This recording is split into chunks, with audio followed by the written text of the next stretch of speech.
Кытай Кыргызстандын негизги соода өнөктөштөрүнүн бири. Учурда Кытайдын экономикасы дүйнөдө алдыңкы өлкөлөрдүн катарына кирери жалпыга маалым.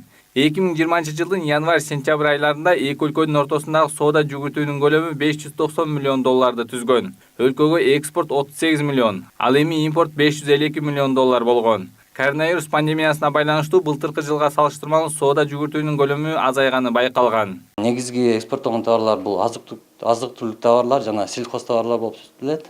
Тирүү жаныбарлар, бал, тамеки буюмдары, ар кандай жаңгактар, жаңы жана кургатылган жемиштер, ал эми болсо негизги импорттолгон товарлар булар жеңил жана текстиль өнөр жайын продукциялары. Бул жалпы импорттун көлөмүнүн эсептегенде 77% түзөт. Буга чейин Кытай тарап коронавирус пандемиясына байланыштуу Кыргызстан менен чектешкен эки өткөрүү пунктта унааларды өткөрүүдө бир тараптуу чектөөлөрдү киргизген. Премьер-министрдин милдетин аткаруучу биринчи вице-премьер-министр Артем Новиков Кытайдын элчиси Ду Девень менен бир нече ирет жолугуп, Эркештам жана Торгарт өткөрүү пункттарындагы унааларды өткөрүү мүмкүнчүлүктөрү боюнча сүйлөшүп, макулдашууларга жетишишкен. Жумасына 5 жолу өткөрүлсө, азыр болсо сүйлөшүүлөрдүн жыйынтыгы боюнча күндө өткөзмө болгон. Ошентип жумасына 7 күн өткөзүлөт.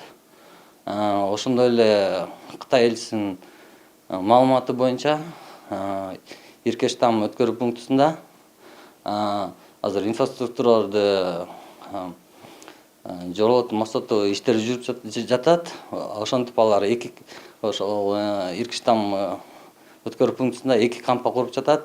Кыргызстандын учурдагы карызы $4 миллиард 800 миллион түзөт. Анын басымдуу бөлүгү тышкы карыз. Кытайга $1,8 миллиард жакыны туура келет. Буга чейин Артем Новиков Кытай Кыргызстандын карызын төлөө мөөнөтүн 4 жылга чейин жылдырууга даяр экенин айткан. Бирок бул аралыкта 2%дан үстөк кошулуп, кийин кошумчадагы $2,9 миллиард төлөөгө туура келери айтылууда. Финансисттер тышкы карызды төлөөнүн жогорку чеги 2025-2031 жылдарга туш келерин белгилеп келишет. Кытай боюнча сүйлөшүүлөр болуп атат. Ошонун бирден бир шарты боюнча булар 2% деп эметип атат. Баягы мен айткан 35 миллионго кошумча 1,7 миллион кошулат. Баягы Париж клубтун шарты боюнча бул деген 4 жылга жылат. 2021 жыл бул льготный период болуп калат. Ал эми 2022, 23, 24 жылга бул баягы равномерно кылып төлөп баштайбыз да. Тышкы иштер министри Руслан Казакбаев 2 декабрда Кытайдын элчиси Ду Девень менен жолугуп, коронавируска каршы күрөшүүдө Кытайдын көрсөткөн жардамы жана колдоосу үчүн ыраазычылыгын билдирди. Ошондой эле жакында кытайлык компаниялардын өкүлдөрү менен да жолугуп, анда Кыргызстанда иштеген кытайлык компаниялардын жана жарандардын коопсуздугун камсыздоо боюнча тийиштүү чараларды кабыл аларын айткан. Тышкы иштер министринин башчысы тышкы карыз боюнча маселени көтөрүп, жана эки тараптуу маселени мындан да чыңдоого даяр экендигин кошумчалады. Кытай эл республикасы ар дайым Кыргызстандын тышкы саясатындагы артыкчылыктуу өнөктөштөрдүн бири болуп кала берет. Учурда Кыргыз-Кытай мамилелерин эки тараптуу өз ара аракеттенүү жогорку деңгээлинде. Эки өлкөнүн ортосундагы өз ара ишеним, салттуу достук жана жакын коңшулук мамилелер ар тараптуу стратегиялык өнөктөштүктү чыңдоого өбөлгө түзөт.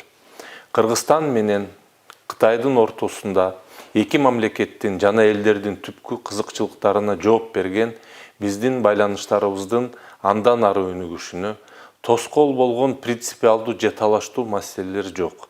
Кыргызстан эгемендүү болгондон тартып бүгүнкү күнгө чейин эки дос мамлекеттин ортосунда өз ара аракеттенүүнүн дээрлик бардык чөйрөлөрүндө тыгыз кызматташтык өнүгүп келет. Кытайдын төрагасы Си Цзиньпин 2019 жылы Кыргызстанга жасаган мамлекеттик сапарынын алкагында эки өлкөнүн ар тараптуу стратегиялык өнөктөштүк мамилелерин тереңдетүү боюнча биргелешкен декларацияга кол коюлган. Кыргызстан менен Кытайдын ортосунда туруктуу саясий диалог жүргүзүлүп, биргелешкен ири экономикалык долбоорлор жүзөгө ашырылып, маданий гуманитардык кызматташтык жана аймактык коопсуздук чөйрөсүндө практикалык өз ара аракеттенүү жигердүү өнүгүп келет.